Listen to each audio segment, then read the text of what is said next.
Hello, Taft families and Taft wizards. This is Mrs. Williams, the principal of Taft Elementary School, and this is our second part of our Taft orientation.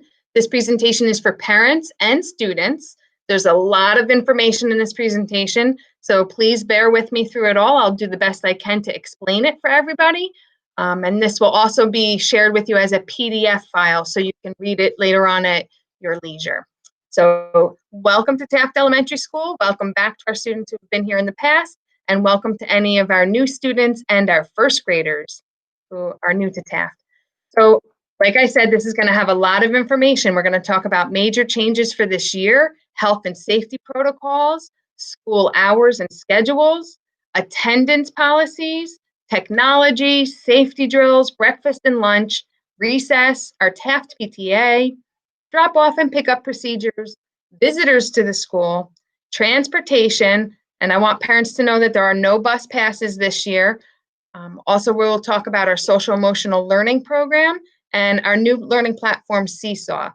And when you get this in your email as a PDF, these links that are underlined are actually clickable. So when you see when I put my mouse over the underlined parts, I can click on those and it will open up to that website.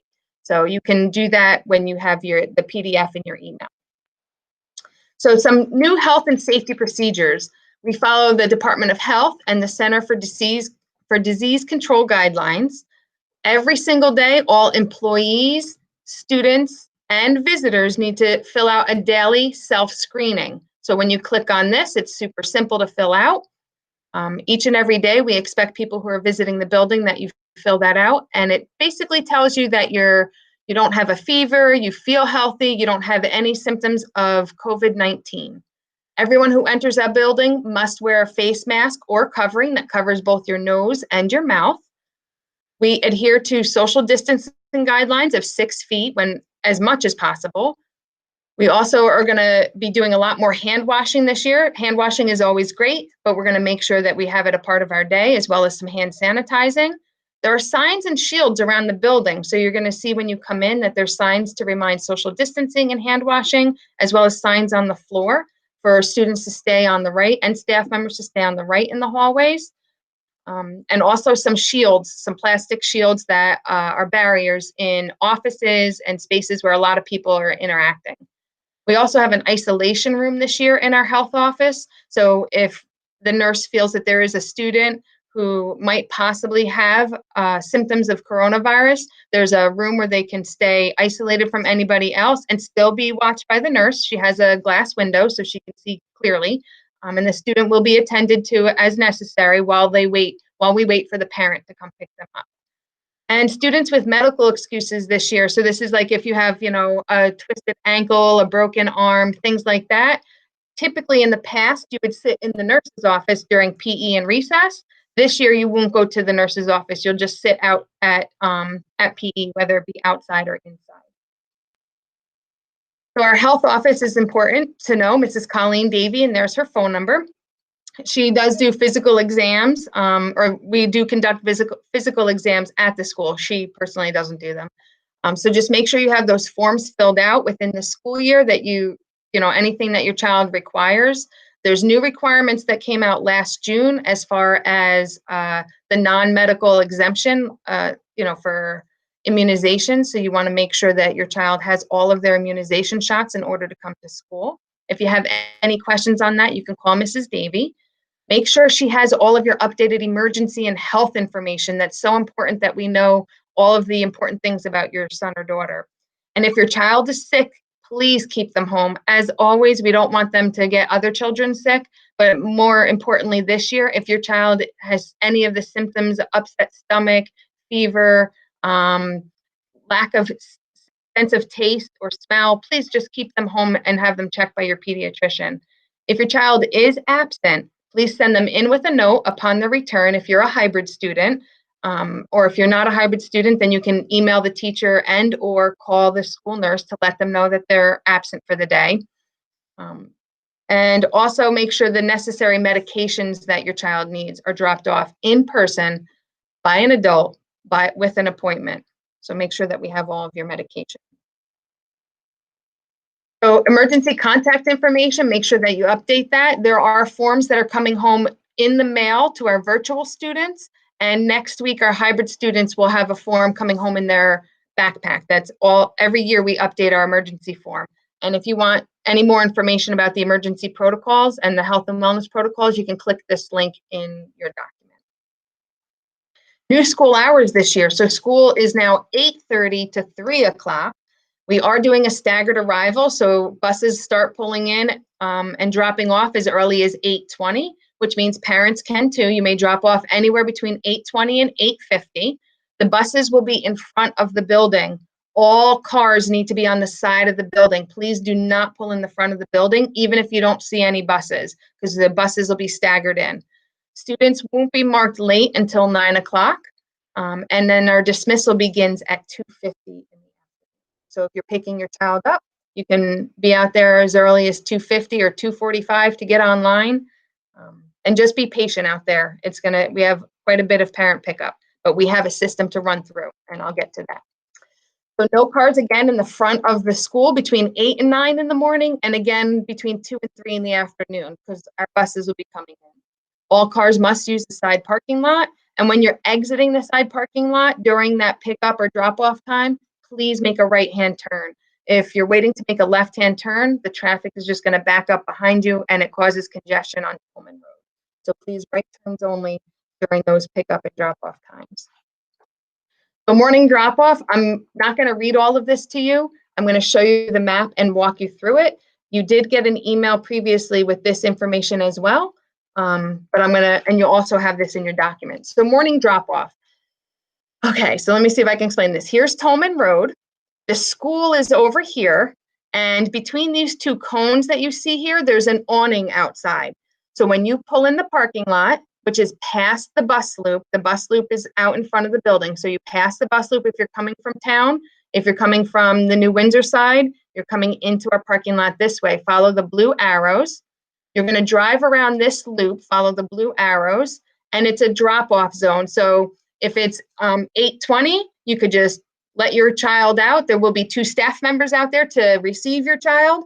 And as soon as your child has safely exited your car, then you may drive back around, follow these blue arrows, and then leave and exit right.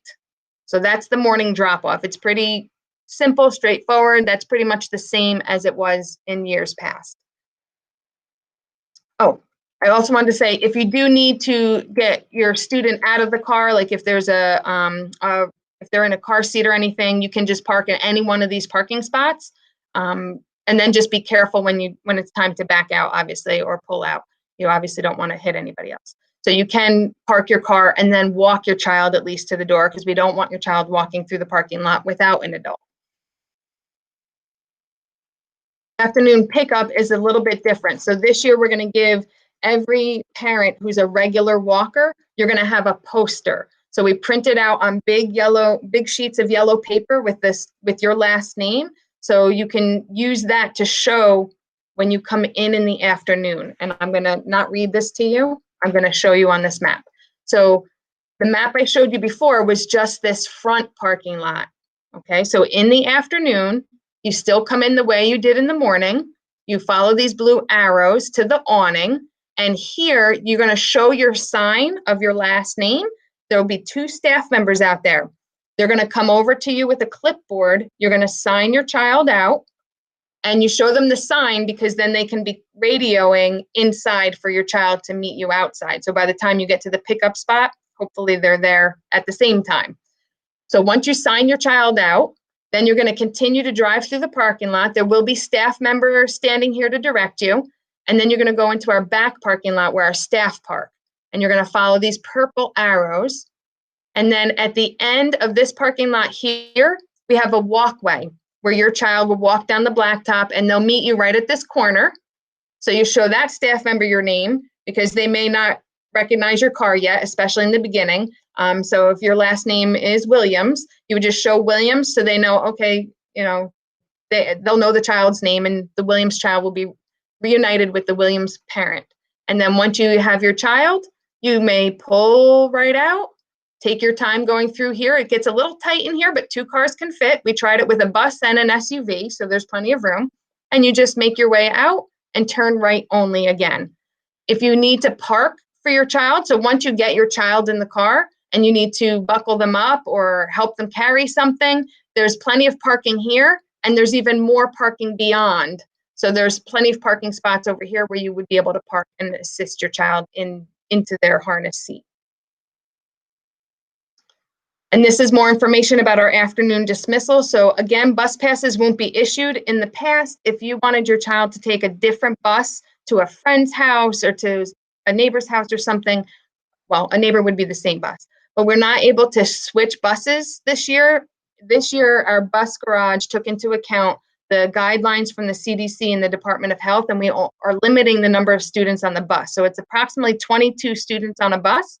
And so if you want your child to ride on another bus, there's no seat for them because we need to keep everyone distanced. So you signed up for a bus, your child was assigned a bus, that is their bus. They can't drive on any other buses. And likewise, you know that your child's on a bus and no other students are on that bus other than the kids that are typically on it. We are going to seat families together on the bus, so siblings will be seated near each other, and the rest of the students are separated from everybody else. Masks must be worn on the bus, so make sure you practice that with your child. If you do have it, so let's say you are a busing student, your child does take a bus, but you need to pick them up. Please send them in with a note that morning saying, today, and put the date, I will be picking my child up at the end of the day, and then we'll make sure that they're out at the parent pickup for you at the right time. If for some reason it's during the day and you didn't send in a note and you found out last minute you need to pick them up, that's fine. You may call the main office, but please call by 2 o'clock. So that way we can make sure that the teacher knows and the child knows not to get on the bus that day. So please make sure if you want to pick up your bus student, call us by 2 o'clock if you were not able to write us a note in the morning.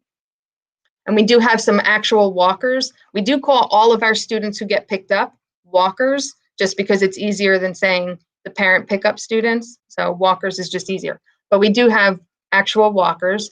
And in an emergency, if you do need to pick up your student during the day, just like I said, just give us a call. If it's during the middle of the day, you may park in the front of the building. That's okay. No buses are coming in there. And always have your photo ID with you, especially in the beginning. If we don't know who you are, we're not giving you a child, right? So we need to make sure you have photo ID. Same thing goes for an emergency pickup. If it's somebody, a family member or a friend, make sure that they have their photo ID as well. And if it's an early dismissal day due to bad weather or a scheduled early dismissal, the same procedures apply. You still need to follow the same procedures. So if you have any questions about transportation, Washingtonville does own our own transportation department, so here's the phone numbers there. Make sure that your child knows the bus number as well as the bus driver's name. Review the rules of safety on the bus, staying in their seat, not eating or drinking, listening to the bus driver. Some of our buses do have bus monitors, and remember that riding the bus is a privilege. So if a child is unable to follow the rules, consistently, there might be a bus suspension, which means they will not be allowed to ride the bus. It could be for a short period of time, or it could be an extended period of time. So please make sure that for everyone's safety, your child follows the rules also. And like I said, if your child does need to get picked up that day and they're typically a bus student, just make sure you send in a note or call the main office before 2 o'clock. Now, some students like to bring electronic devices on the bus. That is allowed technically by the school, but it's ultimately the parent's decision because it's at your own risk. If a child brings a cell phone or anything like that, it could get lost, it could get broken. So it's at their own risk if they bring that. And also there's a safety issue there. Students should not be videotaping or recording each other. So if they do bring an electronic device, please talk to your child about appropriate use there. But there's other students who bring puzzles or books to read or just look out the window while you're on the bus. Toys are not allowed because they roll. So again, transportation, due to the guidance requiring fewer students riding the bus passes won't be issued, so we can't have too many kids on a bus. And if you chose busing for your child this year, they are assigned to that bus route and they cannot be changed to a different bus route. If you chose to drive your child to and from school, they cannot be changed to a bus route. And at this time, we can't honor any new bus requests, not until hopefully January anyway. So let's talk about our instructional models. Now, in the past, we were allowing parents to switch from hybrid model to virtual model, but at this time, we cannot have students switch instructional models because our virtual classrooms have a lot of students in them. So, and that even though, yes, they're not in a physical room, it is very challenging to teach 30 children on a computer screen. So we have to balance our classes out. And some of our students are actually going to be in virtual classes with teachers and students from the other 2 elementary schools. Our virtual classes are district-wide. So that means that if you're in a virtual class, there might be Taft students, Little Britain students, or even Round Hill students, as well as the teacher might be a Taft teacher, might be a Little Britain teacher, or might be a Round Hill teacher. That's for the full virtual classes. So let me see if I can explain our instructional models. So we have our 2 hybrid models. Cohort 1 are the students whose last names begin with the letters A through L, and cohort 2 are the students whose last names begin with M through Z. So Monday is a virtual or remote day for everybody. But when you look across the days, our cohort 1 students come to school on Tuesday and Wednesday, and they stay home and work remotely on Thursday and Friday. So if you're in the beginning of the alphabet, that's your schedule. If you're in the second half of the alphabet, you're home on Tuesday, Wednesday, and you come to school on Thursday and Friday. Then we do have some students who are in our English as a New Language program or in our Aspire programs. They come to school Tuesday, Wednesday, Thursday, Friday. So we just had those students here this whole week. It's approximately 64 students in this program. So they're here every day, Tuesday through Friday. And then we have our cohort 4. We have students whose parents chose to have them fully virtual. They don't come to school at all. So they work remotely every day. So all cohorts will follow a similar schedule, which includes a 30-minute lunch, a 30-minute recess, as well as a 40-minute special. And a special is art, library, music, and physical education. And the lessons that they will receive from their teachers are the core subjects: reading, writing, math, science, social studies, and SEL, S-E-L, stands for social emotional learning. Excuse me one second. Okay. Now I also wanted to say here, our IEP students, that's our special needs students who have individual education plans, as well as our English language learner students, they will be meeting with teachers and service providers at various times throughout the week. So there might be times on the remote days, even though your child is home, they may need to meet with their speech therapist, or they may need to meet with their special education teacher, or they may need to meet with their ENL teacher. So on the remote days, our students that have, a required minutes of a program, they might still have a Google Meet digitally with one of those service providers, but they will not meet with their classroom teacher on a remote day. So when you see remote, there's no classroom teacher meeting. When you see in school, they're learning in school. And every morning, I think I have it, okay, here, what to expect. So all students are being taught at least 3 lessons a week with new material in each of the core subjects. So whether your child is full virtual or hybrid, they're all getting at least 3 lessons a week in reading, writing, math, science, social studies. The science and social studies usually switches week to week. The other 2 days a week will be a combination of activities that will continue to provide support for your child. They might have some practice work to do or an application problem where they're applying what they're learning. It might even be a pre-activity to get them prepared for what they're going to learn when they do come to school on a Thursday. So they might have something to do prior to coming to school. And specials such as art, library, music, and PE, they'll rotate through a 5-day schedule. So this is going to get a little complicated. Before I explain this, though, let me just go back. I do want to say on Tuesday, Wednesday, Thursday, Friday mornings, the teachers will still have a 9 o'clock morning meeting with their class, whether you're in school or home remotely.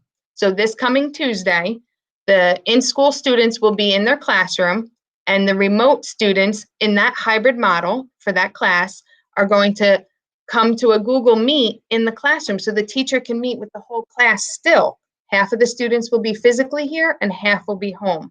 And that's kind of a way of attendance. It's a way to start the day. And it's short. It's maybe 15 minutes long, roughly. And if your child at home cannot attend the 9 o'clock Google Meet, that is okay. The teacher will have a short assignment or a daily check-in activity for them to do to count as their check-in and their attendance for the day. And the same goes for the virtual. Every morning, Tuesday, Wednesday, Thursday, Friday at 9 o'clock will be the morning meeting. There are no morning meetings necessarily on a Monday. Okay, so Monday is a remote day. That's where we have our staff meetings, our professional development. On Mondays, the teachers are preparing their videotape lessons to push out on the remote days. So Monday is a busy day here at school. We just don't have any students. The only students that are meeting with their teachers on Monday are IEP and ENL students, or ELL students. So this was the 5-day rotation I talked about. So our specials, art, music, library, PE, because there's 2 PEs in a week. It's through a rotation. So it's a 5-week rotation. So the first week of September that we were in school, it followed an A, B, C, D, E schedule. Then the next week it starts with a B. So if you look across the top, it's A, B, C, D, E. If you look down, it's A, B, C, D, E, and we just fill it in. So you don't need to understand all of this. Your teacher will tell you what special you have every day, but I just want you to know that it rotates. So let's just say that you have art on an A day. So if you look here, our cohort 1 students would not have art while they're here. They would not get art until down here, week number 4. But they would have art here, they would have art here, and they would get a recorded art lesson here. So this is what this means, the recorded virtual. So your child, if they're a cohort child, will have the special twice in a 5-week rotation in person while they're here. They will have 1 recorded art class while they're home.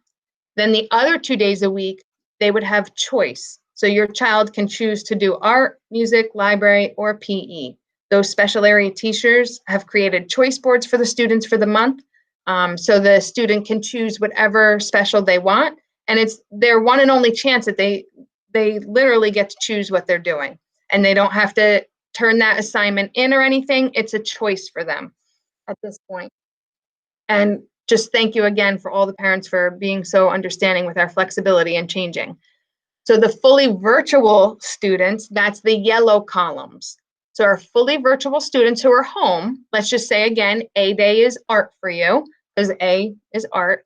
So the students that are virtual, they would have art on Thursday during week 3, and they would have art on Tuesday during week 5, and they would also have this recorded art lesson here.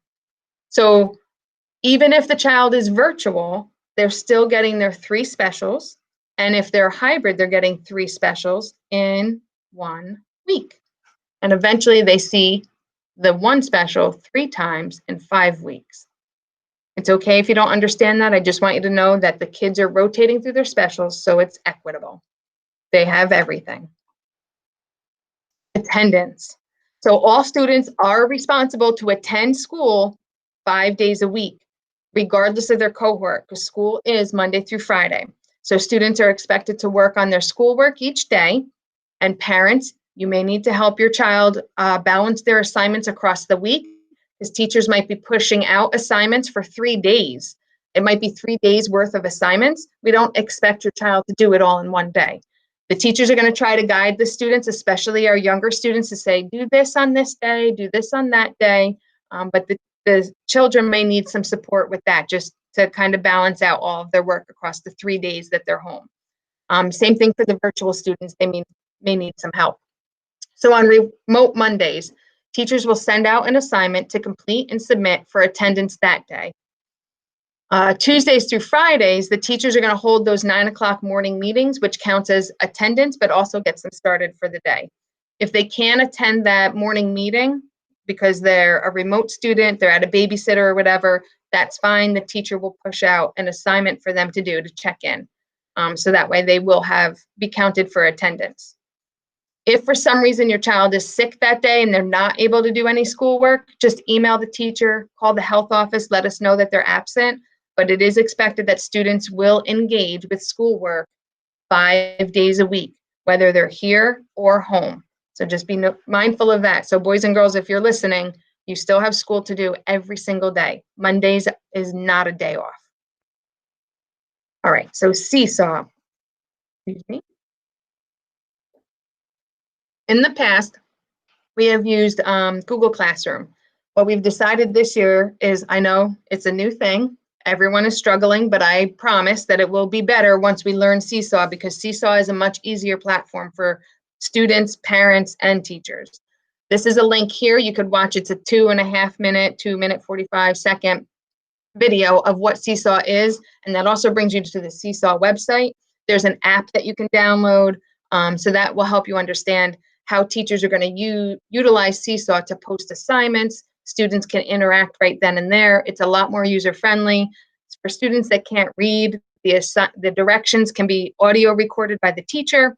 I know our teachers are getting used to it right now, and so are our students. We have a lot of professional development happening around this district. A lot of teachers are helping each other, and we all learn things at different rates. Some people are catching on super fast, and some of us take a little longer, so it's okay. So this is something that all kindergarten through 5th grade students and teachers are using across the district. The teachers can post assignments and the students can post their work. Parents will also be able to see your own child's work. So that's why I said download that app, and your teacher should be emailing you or sending you some sort of link where you can join their classroom, because then Seesaw actually is like the Remind app. So teachers can send out messages to parents, to students, and I believe you'll be able to respond back to that communication. So it's really important that you download the Seesaw app on your smartphone, so that way you can have that communication with your child's teacher, and you can also see your child's work. Technology. Where would we be without technology? So if a student borrowed a district Chromebook, they do need to bring it to school when they come. Make sure it's charged. We don't want them to bring wires, because most classrooms only have 2 plugs. So make sure their Chromebook is charged. They need to carefully bring it to school. If your child is using their own device, that's fine. Leave that home. It's not going to work in school. Our Wi-Fi system is locked down tight. The only people allowed on our Wi-Fi are our own district technology. So if your child's using their own device at home, when they come to school, we will lend them a device to use. So that's that. Please, if you did borrow a district Chromebook, we have insurance. It's only $22. I highly suggest it. And it covers just about everything. So I think that's really good. This is a clickable link for you. And parents and students can get technology support here. So if you have something wrong with the Chromebook, or if you need support in learning how to use an application, that link right here will bring you actually to our online learning hub, where you can get tech support for parents. And again, thank you as always for your patience. Technology is supposed to make our world easier, but a lot of times it gives us a little bit more, sometimes anxiety. So just be patient, give us grace, give yourself grace for the mistakes and challenges we have. So safety drills. We still are going to follow our safety drill protocols. New York State does require so many drills in a year. We have to do a fire drills or evacuation drills, lockdowns. Lockdown is when there's a threat inside the building. A lockout just means that there's something outside. It could be, a robbery in town. So everything goes on normal in the building. We just lock everybody out. A shelter in place is if it's bad weather. We want to make sure that kids are away from windows and all of that. A hold in place is, it could be medical, like if, somebody fell and we need to get a wheelchair ambulance, then we just tell the class to hold, we tell the parts of the building to hold in place to respect the dignity of that person. So that's what a hold in place is. So please make sure your emergency contact information is up to date, because if we do have an emergency, it snows out and we need to get a hold of you to make sure that somebody's home for your child, we need to know. Or if your child has an emergency and we try to call you and you're not there, we need to make sure we can call somebody else. So please make sure we have your phone number, your email, your correct address. So those forms that are coming home in the mail for our virtual students or in the backpacks next week, please make sure you update those emergency contacts, because it's for your child's safety that we need to be able to find you if we need you. We do still have a police officer on site here, which is wonderful. And there is a parent guide here that explains all of these drills. So when you click here, it'll explain what these drills are and how to handle emergency situations. All right, excuse me one second. So social emotional learning. So we've always done social emotional learning. I don't want you to think that we've never done that. But this year we are focusing a little bit more by choosing a program that the entire district is using, kindergarten through 5th grade. It's called the Choose Love Movement, and it teaches children and adults around the world how to change our angry thoughts to loving ones. And there's a link here if you want to go to this website. There's information right there about the Choose Love, but it's about courage, gratitude, forgiveness, and compassion. So those are great qualities that we want all of our children and staff and families to have. And if you ever see your child having some difficulty with their social or emotional learning, their well-being, we do have a school psychologist on staff as well as a school counselor on staff. They're both great. Mr. Anglin does speak Spanish, so that's a great resource for us. And Ms. Skiff is also wonderful too. So if you ever need any support, you can always reach out to your classroom teacher, myself, anyone that's trusted. Tell your children too. We always teach them, reach out to a trusted adult, and you can always reach out to us to get more support. And sometimes we can give you outside support also if you need to. So if you want to email them, you can just click here as well. So visitors. We love to welcome our families into the building whenever we can. However, with the safety precautions this year, we cannot allow volunteers or visitors into the building unless it's necessary. So if it is for a meeting, or if it is because you have to come here for your child for some reason, you must make an appointment. Like if you need to meet with me, you need to make an appointment. We can even do a Google Meet if that's safer, so we can at least see each other face to face. I could do that. If you are coming into the building, you have to wear a face mask and you have to adhere to that 6-foot social distancing. And also there's this form again. So that's the same form that our staff and our students are supposed to fill out every single morning before they come. So these are the people that are coming to the building. So if you're visiting the building, you also need to fill out this form. It's just that screening that asks some questions about your health. So please make sure you do that before you come. Food service. We do have breakfast and lunch every single day. You can set up a My School Bucks account.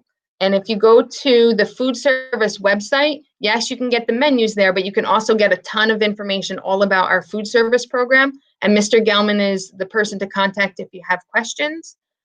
We do have a free and reduced breakfast and lunch form that you need to fill out every year by October 1st. But you can fill it out at any time during the year. Let's say you have a financial hardship in December. You can still fill out the free and reduced form then. It's okay that it's past the October 1st, but for students to receive free and reduced lunch now, you have to fill it out before October 1st. And we link that application right here.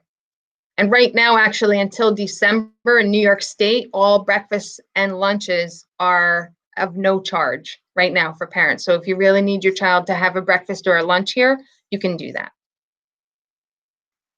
So students who are even in the virtual model or even at home during the hybrid model, you still have the opportunity to order a lunch every day. You just need to order it the day before. So there's a link right here where you can go and order your lunch. So if I know I want my child to eat lunch on Monday, then I want to make sure I order it on Friday or over the weekend. If you want your child to, if your child's home Thursday, Friday, and you want to come and pick up their lunch for them on Thursday, you have to order it on Wednesday so the kitchen can prepare it. And of course, students who are here can just get the lunch that morning, they can order it. So when the child is here, they can just order it that morning. But when your child is home and you're going to come pick it up the next day, you need to order it the day before. So this year, our students will be eating in their classrooms. We're not going to have everybody in the cafeteria. That would be too close together and too large of a group. So the students will grab and go their food. So on their way in the morning, if they need a breakfast, there's a cart with breakfast on it. They just grab it and go to their class, and they eat their breakfast in class, and the teacher just marks down who got breakfast. And then if they ordered a lunch here, they will go to the kitchen and pick it up. Or for the younger students, we're going to try to deliver it, so we don't have little first and second graders walking all the way down with their lunch. And this year we are limiting our lunch options. In the past, we used to have a lot of options. So there's a hot lunch every day. There's a sandwich of the day every day. And right now we don't have salads, but we are hoping to reintegrate the salads into our choices. So your child has a choice of either a hot lunch or a sandwich of the day, and you can find the menu on the website. And also be sure to send your child in with a snack during the day. It should be a healthy, clean snack.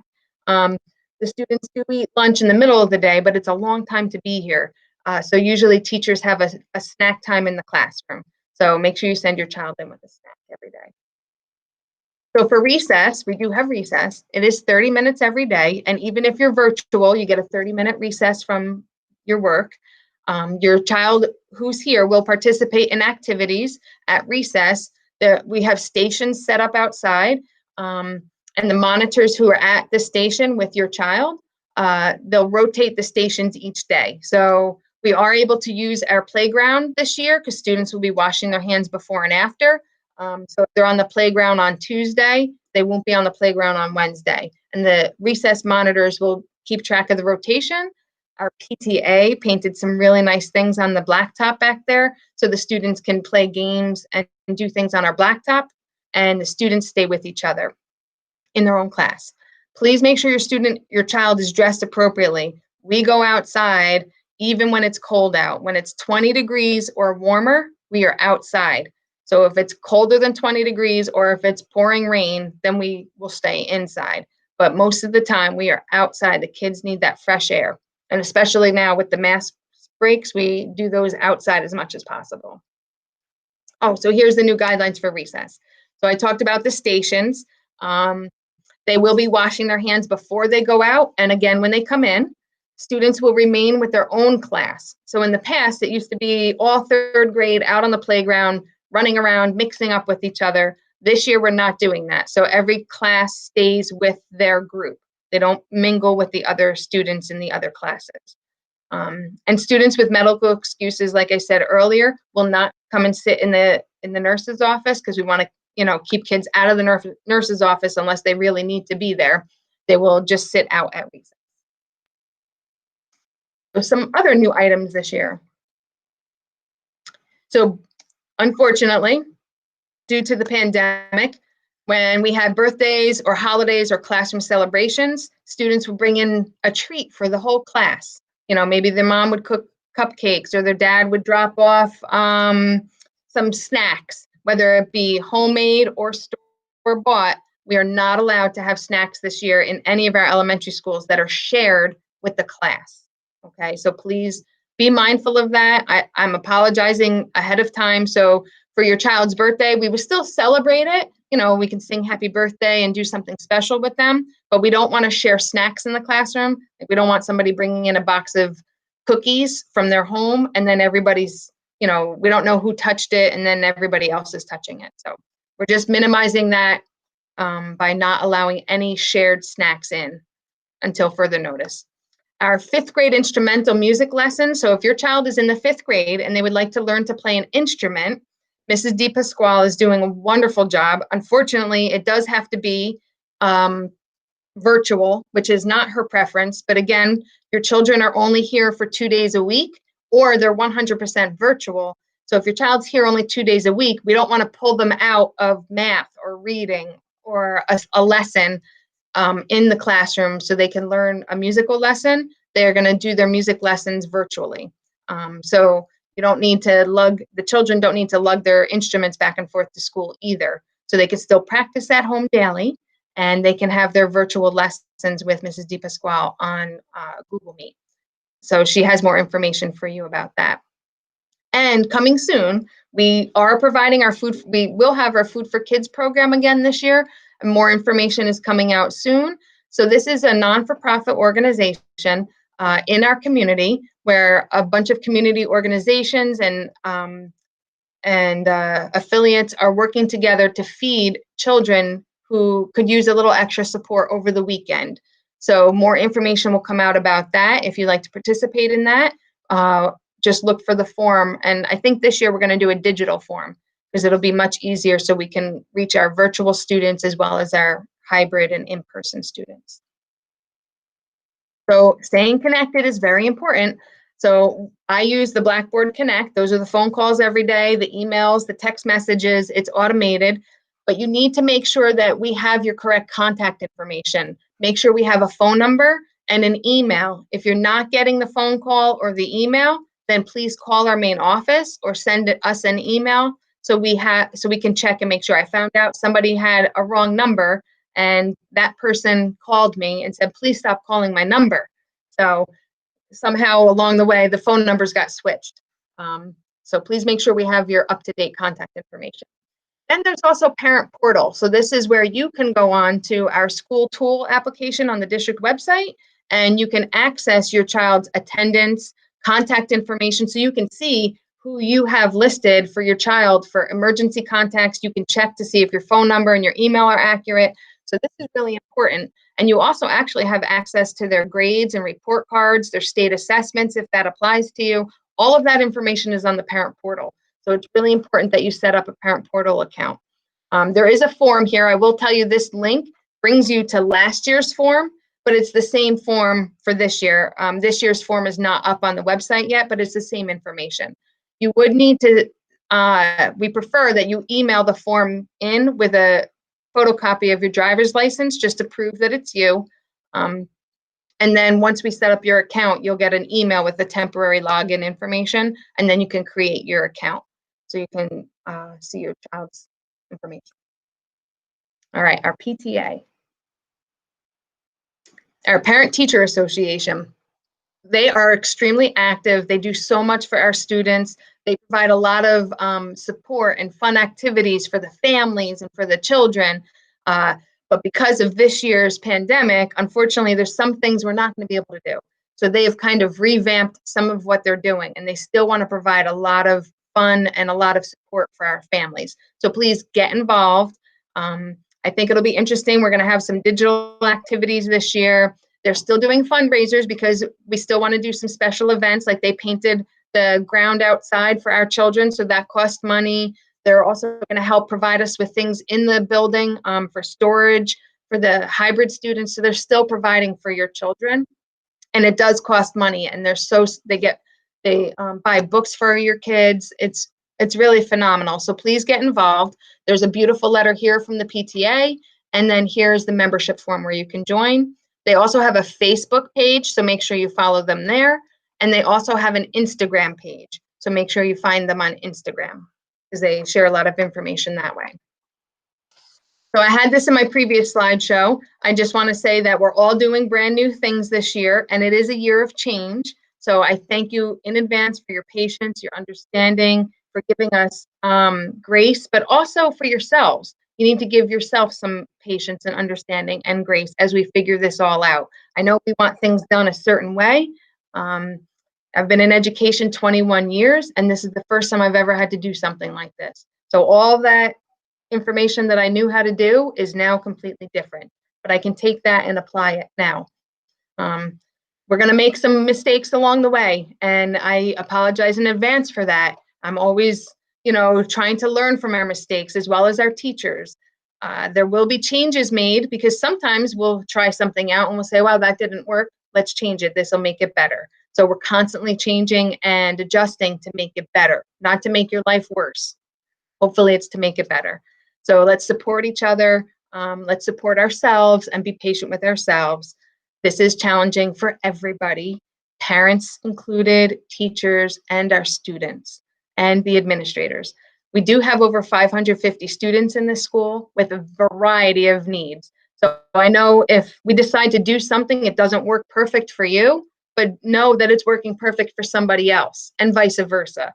So some people say, why can't we do this? well, that would be great for you, but that wouldn't be great for them, and vice versa. Something might be great for them, but not for you. So we're trying to find the middle ground where it'll be the best it can be for the most, is what I'm going to say. So thank you again. We are in this together, learning together.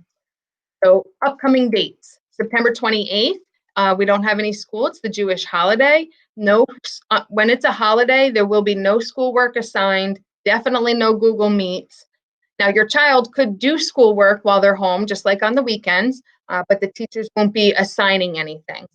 October 5th through 9th is our fire prevention week, which we have to look at differently. We already reached out to our fire company, and they're going to try to do a video that our students can still participate in. And October 8th, looking ahead, we will have some open house presentations that our teachers are going to send out to you. So if you've ever participated in open house before, it's a busy night with a huge crowd.